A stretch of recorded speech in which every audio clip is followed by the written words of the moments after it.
राज्य दृष्टिमा देशभित्र दूरी हुँदैन। नमस्कार, म धीरज बस्नेत।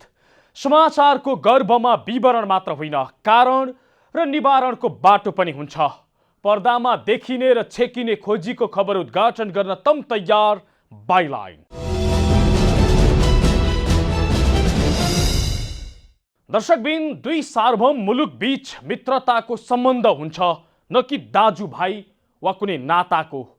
तर भारत जसले आफूलाई ठुलदाई अर्थात् राम ठान्छ र नेपाललाई लक्ष्मणको दर्जा दिँदै आएको छ, रोटी र बेटीको नारा बेच्ने गरेको छ उसले। आफूलाई राम ठान्ने भारतले नेपालका उच्च अधिकारीहरूलाई पटक पटक अपमानित गर्दै आएको छ र फेरि एकपटक परराष्ट्र मन्त्री प्रदीप गेवालीलाई भारतले अपमान गरेको छ। दुई देशको सीमा विवादका विषयमा छलफल गर्न गएका परराष्ट्र मन्त्री गेवालीलाई भेट नै नदिएर भारतीय प्रधानमन्त्री नरेन्द्र मोदीले अपमानित गरेका छन्। कतिसम्म भने उनका सल्लाहकारले समेत मन्त्री गेवालीलाई भेट्न मानेनन्। तर नेपालका प्रधानमन्त्री खड्ग प्रसाद ओली भारतका जो कोही नै आए पनि सजिलै भेट दिन्छन्। आफ्नो बदनाम गर्ने भारतीय पत्रकारलाई बालुवाटारमा न्यानो स्वागत गर्छन् र राम लक्ष्मण होइन, बराबरीको सम्बन्ध भनेर राष्ट्रियता उकाल्छन्। आज हामी कार्यक्रममा किन भारतीय प्रधानमन्त्री मोदीले नेपालका परराष्ट्र मन्त्री गेवालीलाई भेट्न मानेनन् र किन सधैँ हेप्छ भारतले नेपाललाई, तो देखाउँदैछौँ। कार्यक्रमको सुरुमा भारतको औपचारिक भ्रमणमा गएका नेपालका परराष्ट्र मन्त्रीलाई भारतले कसरी अपमानित गरेर पठायो त्यो देखाउँदैछौँ।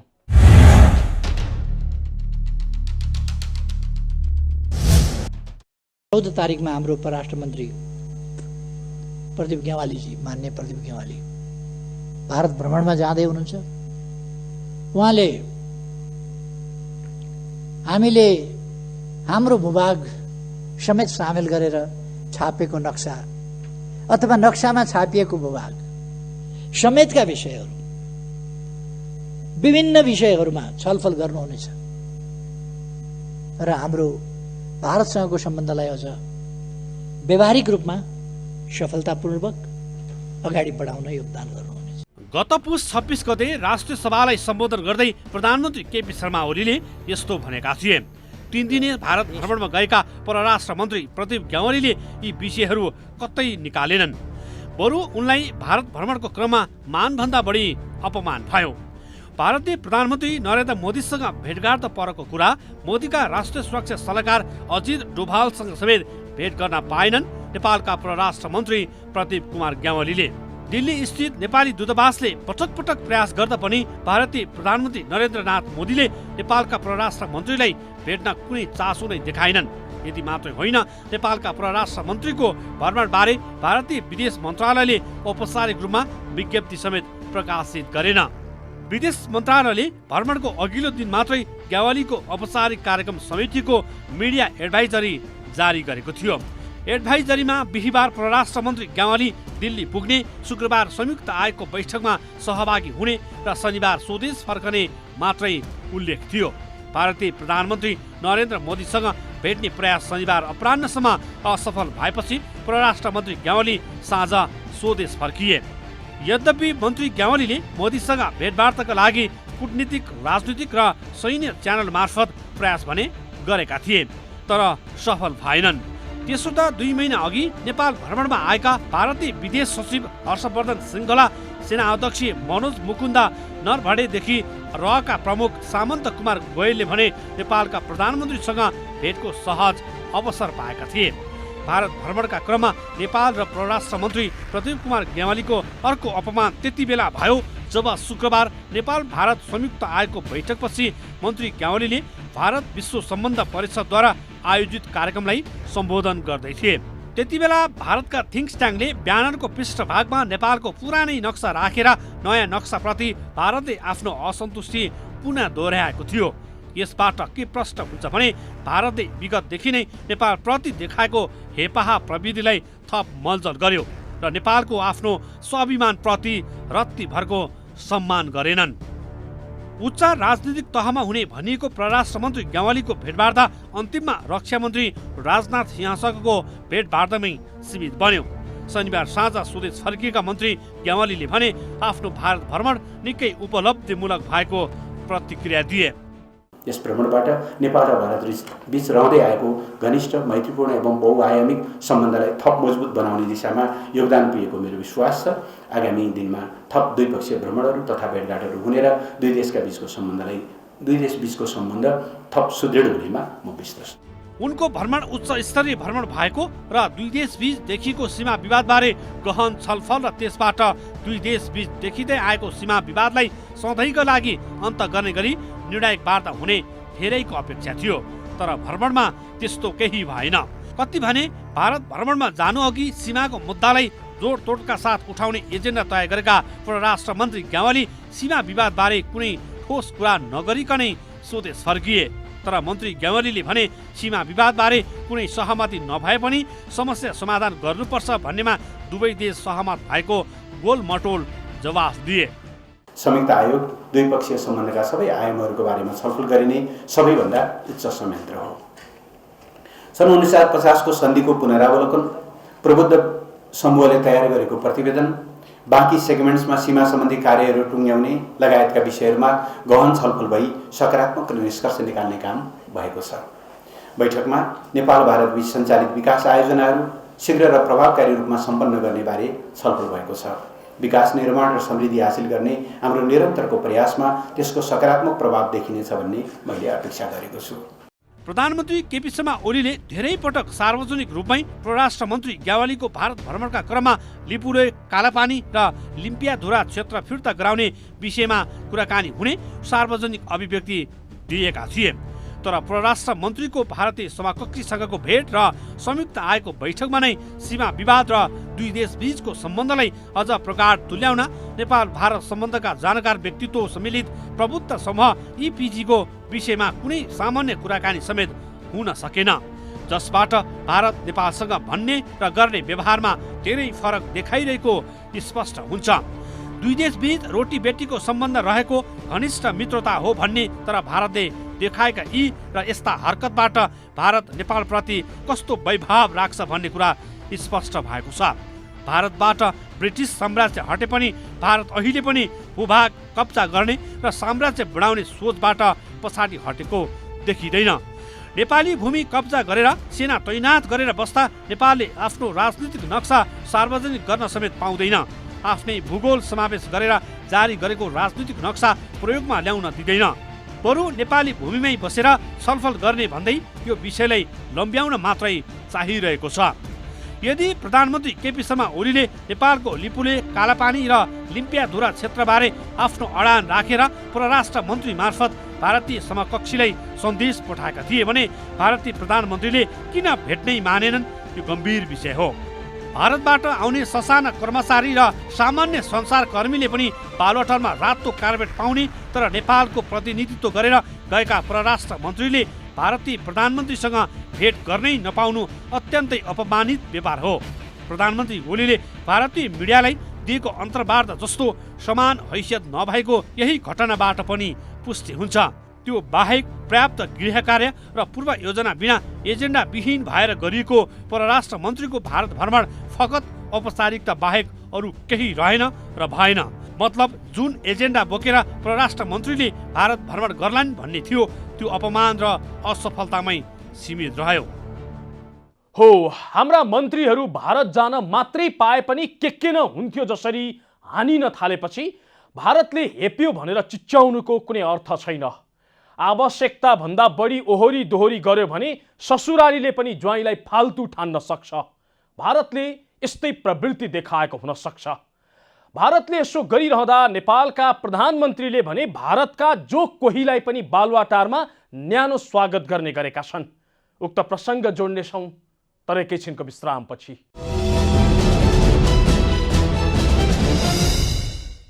दर्शक वृन्द, आज हामी बाइलाइनमा भारतले नेपालका परराष्ट्र मन्त्रीलाई नदिएको भाव र नेपालका प्रधानमन्त्रीले भारतका जो कोहीलाई सजिलै दिने गरेको पहुँचको विषय देखाइराखेका छौँ।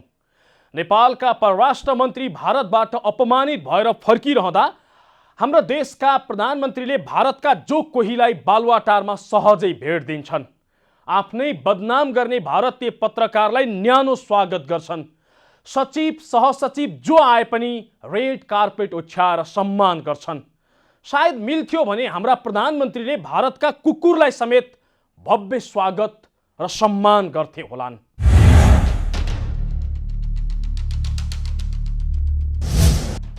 चुच्चे नक्सा बोकेर भारत पुगेका परराष्ट्र मन्त्री प्रदीप गेवालीलाई भारतीय प्रधानमन्त्री नरेन्द्र मोदीले भेट्नै दिएनन्। मोदीले मात्रै होइन, उनका सल्लाहकारले समेत परराष्ट्र मन्त्री गेवालीलाई भेट्न मानेनन्।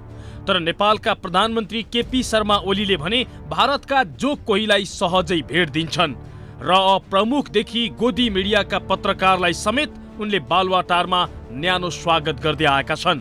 एक हप्ता अघि प्रधानमन्त्री ओलीले आफ्नै विषयमा तथानाम बोल्ने र काल्पनिक समाचार बनाउने जी न्युजका पत्रकार सुधीर चौधरीलाई बालुवाटारमा स्वागत गरेर लामो अन्तर्वार्ता दिएका थिए। अन्तर्वार्ताका क्रममा उनले फेरि एकपटक राष्ट्रियताको नारा बेच्न समेत प्रयास गरेका थिए। इसके कई अर्थ होते हैं। इंडिया भगवान है, हम उसके छोटे भाई हैं।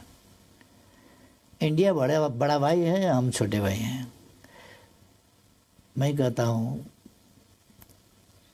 भूगोल में, जनसंख्या में छोटे और बड़े हो सकते हैं, मगर हम हमेशा से सार्वभौम समानता की बात करते हैं।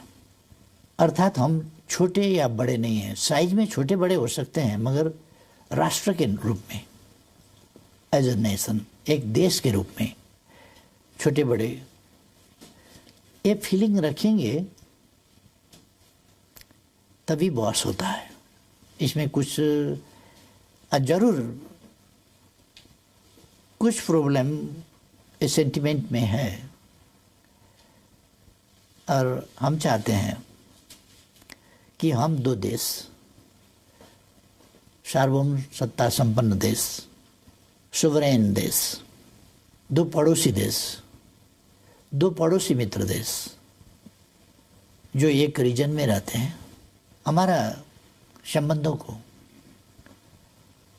उसी तरह से जानना चाहिए।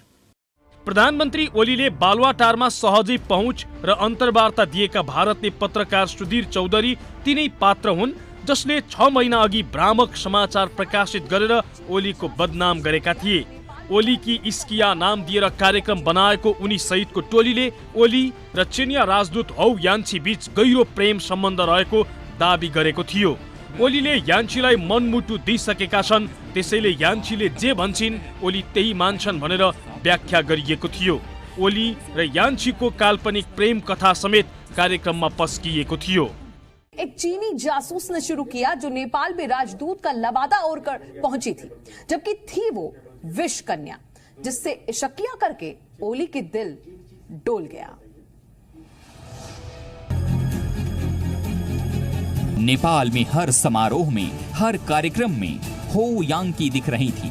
हालांकि तब तक किसी ने ज्यादा गौर नहीं किया, लेकिन जब नेपाल से संबंध खराब होने लगे तो सबका ध्यान गया कि कहीं यांकी ओली को बहकाकर ये खेल तो नहीं करा रही। कालापानी, लिपुलेक र लिम्पियाधुरालाई समेटेर सरकारले नेपालको नयाँ नक्सा जारी गरेपछि त्यसको विरोधमा गोदी मिडिया भनेर चिनिने जी न्युजले ओलीको यसरी बदनाम गरेको थियो। कूटनीतिक मर्यादाको सीमा नागेर चिनिया राजदूत यान्छीलाई 20 कन्याको संज्ञा दिएको थियो। चिनिया राजदूतले ओलीलाई हनी ट्र्यापमा पारेर भारत विरुद्ध उस्काइरहेकी छिन् भन्ने जी न्युजको आरोप थियो। यसरी व्यक्तिगत तवरमै उत्रिएर आफ्नो बदनाम गर्ने र गम्भीर आरोप लगाउने त्यही जी न्युजलाई प्रधानमन्त्री ओलीले सहजै बालुवाटारमा स्वागत गरे र लामो अन्तर्वार्ता दिए। बार बार भारत के खिलाड़ियों को ही ज्यादा आउट दे रहा है, भारत के खिलाड़ियों के लिए ज्यादा जल्दी उंगली उठा देता है, और चीन के खिलाड़ियों के लिए थोड़ा सॉफ्ट है। ऐसा नहीं है, ये एक इम्प्रेशन है, गलत इम्प्रेशन है। ऐसा कोई एविडेंस नहीं है, हो ही नहीं सकता, क्योंकि हम हमारे दो पड़ोसी के बीच में सौहार्द संबंध, प्रॉब्लम रहित, समस्या रहित संबंध चाहते हैं। प्रधानमन्त्री ओलीले चिनिया राजदूतसँग जोडेर आफ्नो बदनाम गर्ने टेलिभिजनका पत्रकारलाई सहजै अन्तर्वार्ता दिएका थिए र जसमा राष्ट्रियताको नारा फेरि पनि उचाल्ने प्रयास गरेका थिए। ओलीले कार्तिक 5 गते भारतीय खुफिया एजेन्सी RAW का प्रमुख सामन्त गोयललाई पनि भेटेका थिए। परराष्ट्र मन्त्रालयको प्रतिनिधिलाई समेत नराखी उनले र प्रमुखलाई सुटुक्क भेटेका थिए। कार्तिक 5 गते नेपाल आएका गोयलले सोही दिन राति प्रधानमन्त्रीलाई भेटेर भोलिपल्ट बिहान दिल्ली फर्किएका थिए। गोयलसँग प्रधानमन्त्रीको भेटलाई लिएर सत्तारूढ नेकपा भित्रै पनि चर्को आलोचना भएको थियो। यस्तै कोरोनाको महामारीका बेला मानार्थ महारथीको उपाधि थाप्न नेपाल आएका भारतीय सेना प्रमुख मनोज मुकुन्द नरवणेले पनि प्रधानमन्त्री ओलीलाई भेटेका थिए। दुई देशको सीमा विवाद चलिरहेका बेला भारतीय सेना प्रमुख नरवणेले कार्तिक 21 गते ओलीलाई भेटेका थिए। त्यस्तै भारतीय विदेश सचिव हर्षवर्धन श्रृङ्गलाले प्रधानमन्त्री ओलीलाई मङ्सिर 11 गते भेटेका थिए। चार्टर्ड जहाजमा काठमाडौँ आएका श्रृङ्गला सोही दिन सिधै बालुवाटार गएर प्रधानमन्त्री ओलीसँग राजनैतिक भेटवार्ता गरेका थिए। उनले सोही दिन राष्ट्रपति विद्यादेवी भण्डारीसँग समेत भेटेका थिए। भारतका सामान्य पत्रकारदेखि सचिव सहसचिवसम्मलाई प्रधानमन्त्री ओलीले बालुवाटारमा न्यानो स्वागत गर्दै आएका छन्। भारतका जो कोहीलाई उनी सहजै बालुवाटारमा पहुँच दिन्छन्। भारतीय राजदूतसँग त हप्तै पछि अझै उस्तै परे दिनहुँ भेट्न पछि पर्दैनन् प्रधानमन्त्री ओली। तर नेपालका परराष्ट्र मन्त्री भारत जाँदा भारतीय प्रधानमन्त्रीका सल्लाहकारले समेत भेट्न मान्दैनन्। औपचारिक भ्रमणमा गएका परराष्ट्र मन्त्री गेवालीलाई अनेकन बहाना गरेर अपमानित गर्दै पठाइदिएको छ भारतले।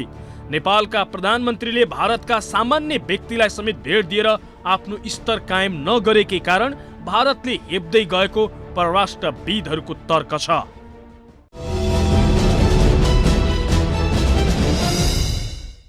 दर्शक वृन्द, आज हामी बाइलाइनमा किन यति हलुका बन्दै गएका छन् हाम्रा प्रधानमन्त्री र किन सधैँ हेप्छ भारतले नेपाललाई, त्यो देखाइराखेका छौँ। नेपालको नक्साका विषयमा संवाद गर्न गएका परराष्ट्र मन्त्रीलाई भेट्नै नदिई भारतीय प्रधानमन्त्रीले फर्काइदिएका छन्। अर्थात् पुरै अपमानित गरेर उनलाई स्वदेश फर्काइएको छ। भारत कालापानी, लिपुलेक र लिम्पिया धुराका विषयमा कुनै संवाद नै गर्न चाहँदैन।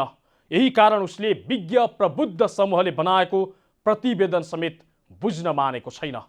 यस्ता विषयमा संवाद गर्ने भन्दा ऊ नेपाललाई हेप्ने मात्रै प्रयत्न गरिराखेको छ।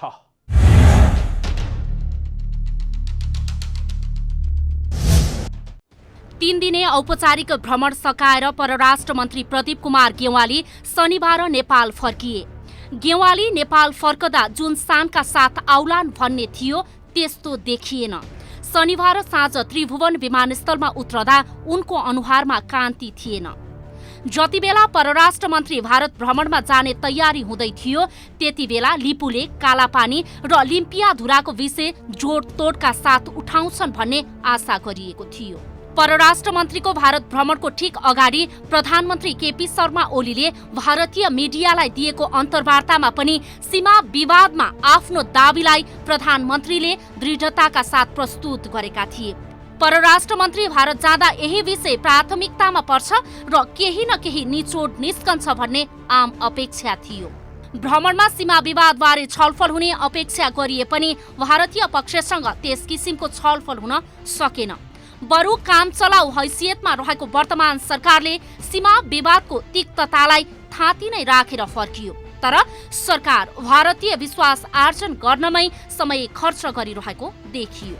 भ्रमणका क्रममा दुवै पक्षले कनेक्टिभिटी, व्यापार, विद्युत, तेल र ग्यास, जलस्रोत, राजनीतिक र सुरक्षाका मुद्दाहरू, सीमा व्यवस्थापन लगायतका विषयमा छलफल गरे। तर कालापानी, लिपुलेक र लिम्पियाधुरा लगायत सीमा विवादको विषयमा परराष्ट्र मन्त्रीको भारत भ्रमणमा कुनै चर्चा नै हुन सकेन।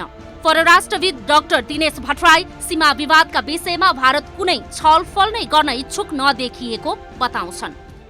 यो भ्रमणलाई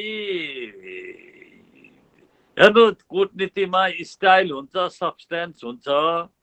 सब्सटेन्सको साथसाथै स्टाइल पनि चाहिन्छ। यो तरिका चाहिँ अलिकति राम्रो देखिएन। यसले शोभा दिँदैन। दुई देश बिचको सम्बन्ध जुन भनिन्छ यसले चाहिँ शोभा दिँदैन। त्यसैले भारतको प्रधानमन्त्रीले भेट नदिनुलाई नेपालको परराष्ट्र मन्त्रीको भ्रमणलाई अवमूल्यन गरेको को रूपमा देख्न सकिन्छ। परराष्ट्र मन्त्रीको भारत भ्रमणको मुख्य एजेन्डाका रूपमा रहेको सीमा विवादको विषयमा भारत बोल्न नै नचाहनु उनीहरूको हेफाह प्रवृत्तिकै पुनरावृत्ति भएको परराष्ट्रविद भट्टराईको भनाइ छ। प्रबुद्ध समूह अर्थात् एपीजीको प्रतिवेदन बुझ्न नचाहनुको कारण यो प्रतिवेदनले सत्य तथ्य टेकेको र त्यसले भारतको हितलाई केही कुण्ठित गर्ने भएकाले उनीहरूले नबुझेको भट्टराईको जिकिर छ। त्यो प्रतिवेदन नबुझ्नु रहस्यमय रहेको भन्दै उक्त प्रतिवेदनले नेपाल भारत सम्बन्धलाई थप उचाइमा पुर्याउने बताउँछन्। बाट पनि चाहिँ गठन भएको थियो, उहाँहरूका 4 जना हाम्रा 4 जना गरेर। अब यति मात्रै होइन, भारत सरकारले तिनीहरूलाई बजेट पनि दिएको थियो, जस्तो हामीले हाम्रो चाहिँ सदस्यहरूलाई बजेट खर्च गरेका थियौँ। भनेपछि त्यत्रो मेहनत गरेर लगाएको रिपोर्ट त्यो स्वीकार गर्दैमा बुझ्दैमा सबै कार्यान्वयनमा जानुपर्छ भन्ने पनि केही जरुरी छैन। तर किन अनिच्छा व्यक्त गर्नुभएको छ, किन अनिच्छुक देखिनु भएको छ, यो रहस्य छ यसमा, यो भन्न सकिँदैन। त्यसै भारतले नेपाली भूमि रहेको लिपुलेक, कालापानी र लिम्पियाधुरालाई समेटेर नयाँ नक्सा बनाएपछि नेपालले पनि ती भूभागलाई समेटेर नयाँ राजनीतिक नक्सा सार्वजनिक गर्यो। त्यसपछि तीव्र विवाद र बहसमा आएको ती क्षेत्रको समस्या समाधान गर्ने प्रयास भए पनि भारत उक्त विषयमा छलफल गर्न नै चाहँदैन। कारण इतिहास र तथ्यमा उनीहरू कमजोर भएको परराष्ट्रविद भट्टराईको भनाइ छ। भारतले चाहिँ अब त्यो कालापानी सम्म छलफल गरिरहेको थियो, अब त लिम्पियाधुरा यताउति यो गर्नै चाहँदैन अनि भारतले। अब त्यो त स्पष्ट देखायो नि त। त्यो जोइन्ट कमिसन जुन हो, जोइन्ट कमिसनको म्यान्डेटमा जो जुरिस्डिक्सनमा यो बोर्डर पनि आउँछ। उहाँले त्यो कसरी भन्नुभयो म अलि बुझ्न नसक्ने कुरो छ। यसले चाहिँ उहाँहरूको नियत चाहिँ स्पष्ट पार्छ। हो, भारत लिपुलेक, लिम्पियाधुरा र कालापानीको सम्बन्धमा नेपालसँग कुनै छलफल नै गर्नु नपरे हुन्थ्यो भन्ने ठान्छ। नेपाली भूभागलाई कब्जा गर्ने रणनीतिका साथ आफ्नो भूगोलमा पार्ने कोसिस गरेको भारतले इतिहास बुझेको छ र यही इतिहासका कारण आफू कमजोर छु भन्ने बुझेको भारत यस विषयमा थप कुरा गर्न नपरे हुन्थ्यो भन्ने चाहिराखेको छ। भारतको यो चाहना बुझे पनि एजेन्डा फिक्स नगरी भारत जान मन्त्रीहरू मरिहत्ते गर्दा पटक पटक उसले नेपालका मन्त्रीहरूलाई अपमानित गर्दै आएको छ र यस पटक पनि उसले त्यही गरेको छ। हौस् त, आजलाई किन सधैँ हेप्छ भारतले नेपाललाई र बालुवाटारमा भारतका जो कोहीलाई किन सहजै पहुँच दिइन्छ भन्ने प्रसङ्ग यति नै। मुलुकको माटो जहाँ छोए पनि राष्ट्र एकैचोटि जागरुक हुन्छ।